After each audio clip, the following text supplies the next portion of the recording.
Hey guys, Al here. So kind of want to do wood ash and lime part two.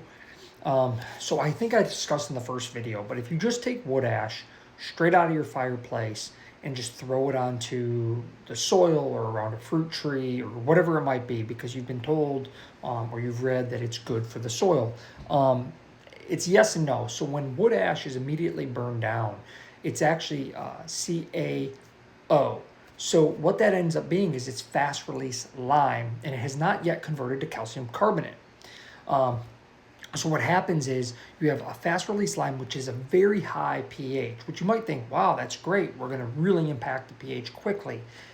There's some negatives to that. One, it's so alkaline with a pH of anywhere from, these are estimates, but 12 to say 13, that you're actually risking burn of both directly the plants and even causing antagonisms in the soil because you're flushing so much calcium in there at such a high rate so quickly.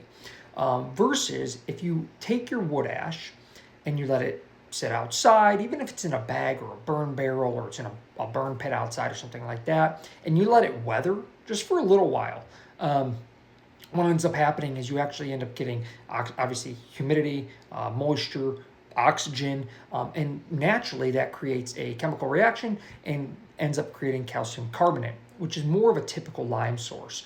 So that's going to be a little bit lower pH, so you are going to have a slow release when you put that down, is that chemical formulation has to break down. The calcium goes onto the soil colloid. Obviously, the carbonate side of the element interacts with the hydrogen on the soil or in the soil, and you end up getting this more neutralizing pH effect, carrying that hydrogen actually off of the soil. So it's a little bit more natural. You also don't get the antagonism risk. Calcium is really great, but it's also very antagonistic with a lot of the nutrients in the soil profile. So when you add just pure wood ash or even fast-acting lime, you want to be cognizant of the source, because if it's CaO versus calcium carbonate or CaCO3, or some variation thereof. It could be magnesium carbonate as well, but those are going to be that slow release versus that fast-acting lime.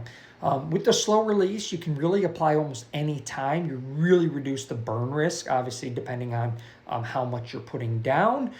Anytime the ground's really not totally frozen, I like to apply lime around March as the ground's kind of freezing and thawing, specifically where I have no-till processes in place. It's going to slowly release down into the soil. I also add no-till nurture and oftentimes vitalized micros because of that potential risk of antagonism with the calcium. I'm kind of backfilling those risks to give, as those plants come out of dormancy, those cover crops come out of dormancy, they're going to be able to absorb those nutrients right away. And of course, I'm just going to terminate those and put them right back down for my spring or summer or garden planting. So hopefully you all found that interesting. I do think that it's important to realize one other quick thing that I wanted to mention is how much wood would you have to burn to really make an impact? So I always like to say I add my wood ash to a lime source like a calcium carbonate or a magnesium carbonate. These are rough numbers depending on hardwood, softwood, moisture content, burn time, etc. But in general, a cord of wood ends up drying down to around 40 to 50 pounds of ash. So unless you're getting free ash somewhere where it's tons and tons and tons, you're probably not going to make a huge impact. Still, I think it's worth saving it. I still think it's worth applying it because you do have trace minerals and trace nutrients in there. But just keep that in mind.